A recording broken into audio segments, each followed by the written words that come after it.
What do Falcons do? Rise up. Welcome to Rise Up Reactions, the show where we talk about things Falcons, NFL, Georgia sports, and in general, sports news of the day. I'm your host, Dr. Lee Denning, lifelong sports fan. Just real quick, go America. We play Iran today. We have to win or we are out of the World Cup. That match is coming here later this afternoon. A little bit later today for me making this video, but just had a little bit of busy stuff going on this morning. Some things to catch up over at the hospital with. Sometimes, you know, we do have to try and prevent death as physicians, just periodically. But anyways, I'm here to make my routine weekly prediction videos. Last week went very, very well overall. I am now at 111, 68, and 1. The overall, let's see here, I think I lost the very last game, but I was 11 and 5 on the day. Indianapolis kind of surprised me losing to Pittsburgh last night. Pittsburgh played a fairly complete game overall. Najee Harris did go down with an injury. Not sure what his status is, but that is very relevant for the Falcons because we played them this week in Atlanta, so it's really going to affect us tremendously. Benny Snell did come in and look very good, though. So, without further ado, let's jump into Week 13. So, we got a few teams on bye this week. Altogether, there are how many matchups this week? I think there are 15 total. So 2 teams on bye. I can't remember who. I think Carolina might be one of them.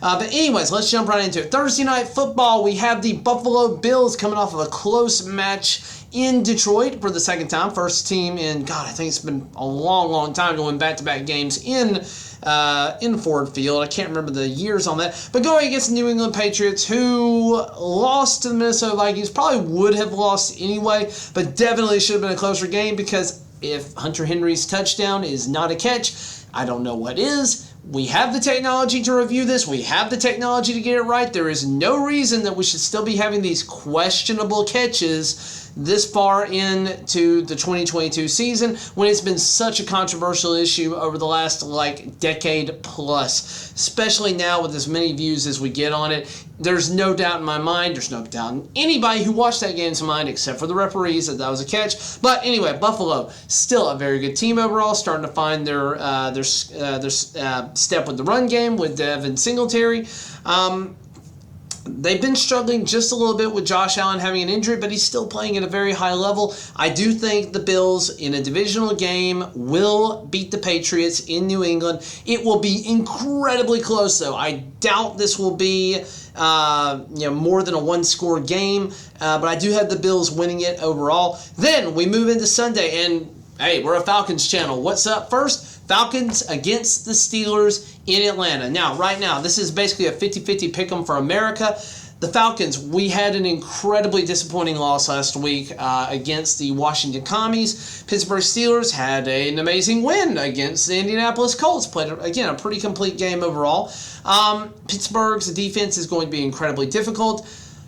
Look, I want to see Ritter. I'm ready. I'm tired of watching Mariota play. I know he's not our future.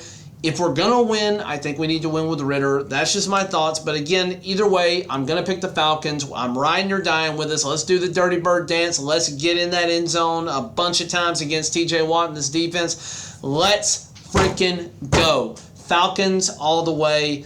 Let's go. Let's take a step forward and hopefully get a game on Tampa Bay. Then we go to the Green Bay Packers at Chicago Bears. Now, Green Bay, we have the Aaron Rodgers injury.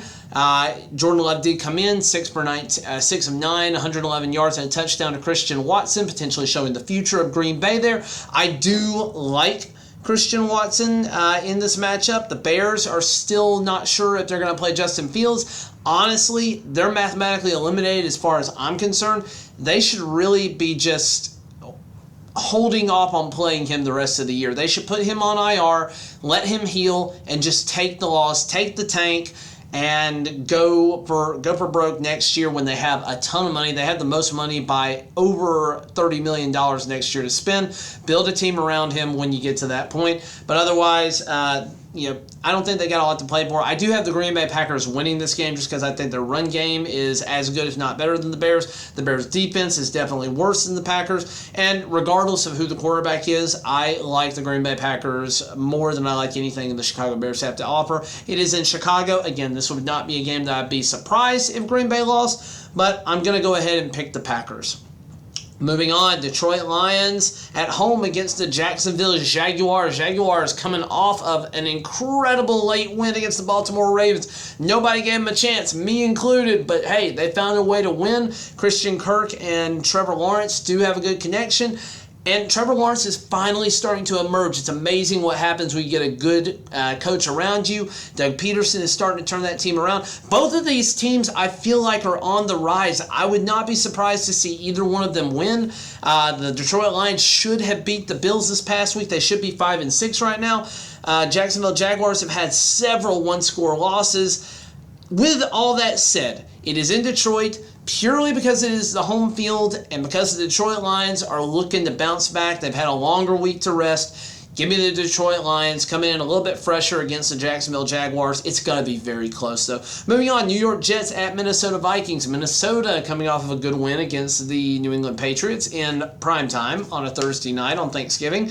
New York Jets, Mike frickin' White leading all quarterbacks in QBR last week, coming in off the bench and looking like a solid future quarterback for them. They did play, I believe it was the Chicago Bears, so can't say too much there. But the New York Jets defense is legit. They are a top 5 defense. Sauce Gardner is going to be all over Justin Jefferson this week. In addition, Robert Saleh has that defense looking amazing. I don't think Minnesota is going to have a lot of production. The Jets, though, this is my hot take of the week. The Minnesota Vikings, I have said this, they are not as good as their record reflects. They're a fine team. They're not as good as that record reflects. 9-2, they should easily be 7-4 or 6-5 right now if a couple of things don't go their way. The New York Jets, though, are playing like a good, gritty team. They looked like a playoff team this past week. I am going to pick the New York Jets to upset Minnesota at home. So give me the New York Jets. All right. Then we're moving on to the Washington Commies against the New York Giants. New York Giants are struggling a little bit. They have not been very good for the last 3 weeks. Washington Commies coming off of a tough, gritty win against Atlanta. Almost lost that game except for Deron Payne tipped that goal line pass, which I don't know why we did that, but tipped the goal line pass, and I think it was Kendall Fuller got the interception. We had another chance at it, but that was basically it. We never really had a shot after we threw an interception on the goal line with 1 minute left. So Washington Commies, they're playing very good football overall, very good defense, very good on the offensive side of the ball, even though the Falcons did shut them down a little bit. New York Giants, they don't have anybody to throw to. Literally, they have nobody to throw to. I don't know what they're doing. Darius Slayton is their number 1 wide receiver, and that's not going to be a winning combination. If the Commies can control the time of possession, they will win this game. If the New York Giants get Saquon going, they're going to win. With that said, never thought I would say this. I have more faith in the Commies than I do the Giants. Divisional matchup. Give me the Commies over New York at MetLife Stadium. Commies go to 8-5 and make it a tight divisional race. Then we move on. Tennessee Titans at Philadelphia Eagles. Tennessee Titans, if they can get their run game going, this will be a very tight game. Philadelphia Eagles have a run game, put over 300 yards up against the Packers. Didn't have to throw the ball a whole lot, but had, I think, close to 500 yards of total offense when it was all said and done. Packers, I would have said, was a pretty decent defense. They sure didn't look like it against the Eagles, though. Tennessee Titans, again, they're looking a little bit better. They're a sneaky good team at this point, but I like the Eagles at home to go 11-1. Tennessee Titans take a step back, but they're still very clearly ahead in that division. Titans are going to get a playoff. They're going to get a playoff bid at this point, almost no matter what. But give me the Philadelphia Eagles here. Then we move on to the hapless Denver Broncos at the Baltimore Ravens. Baltimore coming off of a bad loss to the Jacksonville Jaguars. Broncos, I mean, you guys are going with let's ride, but at this point it seems like let's die because you guys don't seem to have a good offense. Russell Wilson, I can't remember. There was a stat I heard recently, but basically Mike White has almost thrown more touchdowns than Russell Wilson has in one game versus a 12-game period with Russ. Gosh, the Broncos defense is the only thing that is good about them right now. I don't know what's going on with Russell Wilson. I think we're going to come to the end of this season and figure out that he's hurt or that something is wrong with him. Give me the Baltimore Ravens here. I know they just lost to the Jaguars. That's going to light a fire under their butts. They're going to win this game. Then we go to the Cleveland Browns at Houston. Okay, NFL, we get it. The suspension was, justified. Just happens to be that Deshaun Watson's coming back against his former team. Just happened to work out that way. But either way, this will be the first Deshaun Watson game. Even if it was Jacoby Brissett, I think the Cleveland Browns win this game. Houston is doing an incredible job at tanking right now. They've sat Davis Mills for, who was it? I can't even remember. That's how bad they are. Either way, it doesn't matter. Houston is going to lose this game. Browns are going to win it. I do think they have a lot to play for with Houston being a semi-revenge game for them. But I do think the Browns ultimately are going to win. They're just significantly more talented than Houston. I'm going to be cheering for Houston. I love Nick Chubb, former Georgia Bulldog. I hope he succeeds. I hope Deshaun Watson takes 20 sacks every game for the rest of his career. I don't like him. I think that he is kind of a scumbag.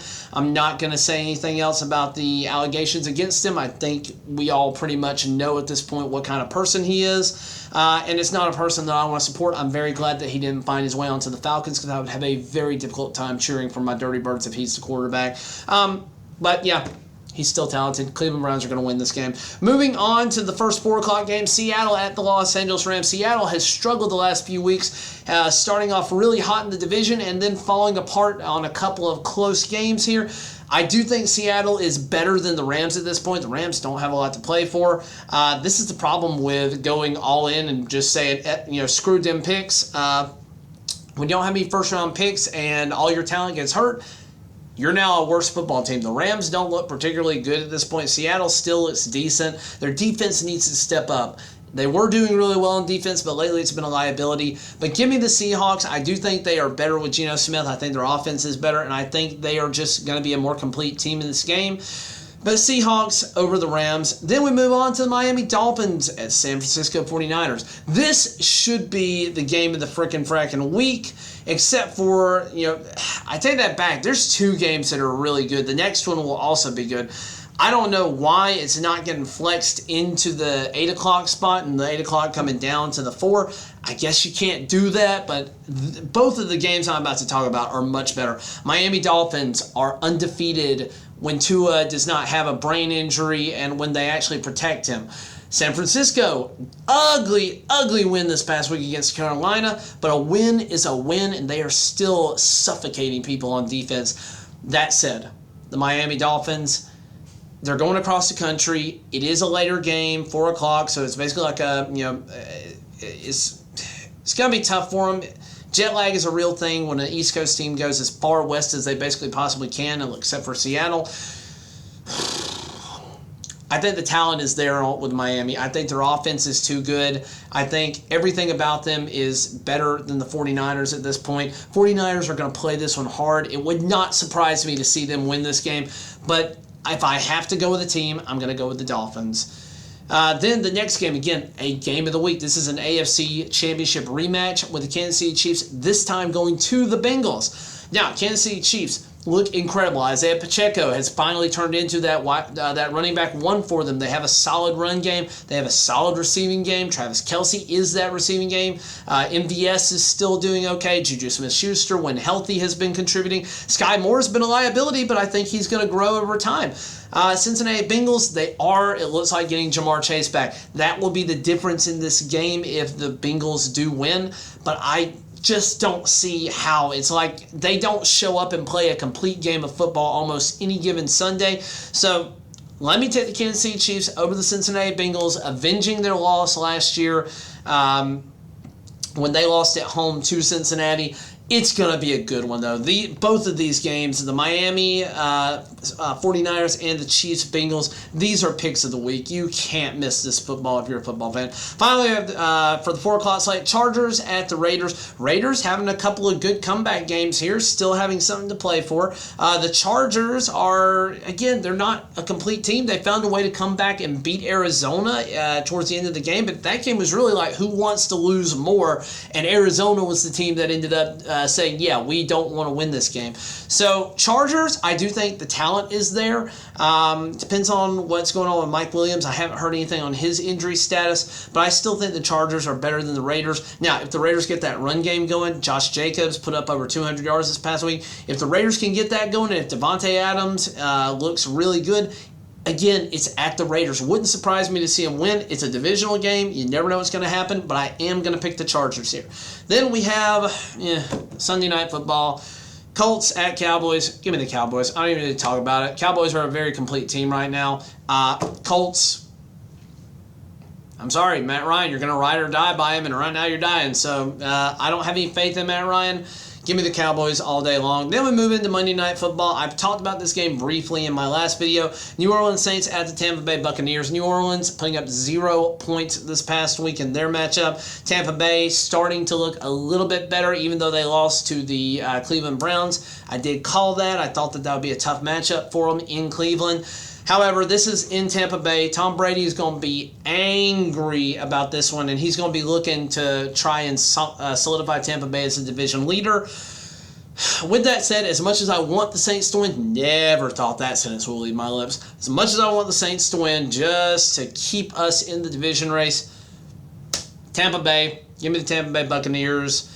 It's going to be close, though. It would not surprise me to see the Saints win this one. But that's what I think. Let me know what you think down in the comments below. How have you guys been doing? Haven't been getting a whole lot of interaction on the comments. Would love to see you guys telling me about your picks. Is there anybody that you think I'm stupid on here? Is there anybody that you think I should be more bullish on? But let me know what you think down in the comments below. Like the video. Consider subscribing. It helps the channel grow. Share with other people if you'd like to. And as always, guys, thanks for watching, and rise up.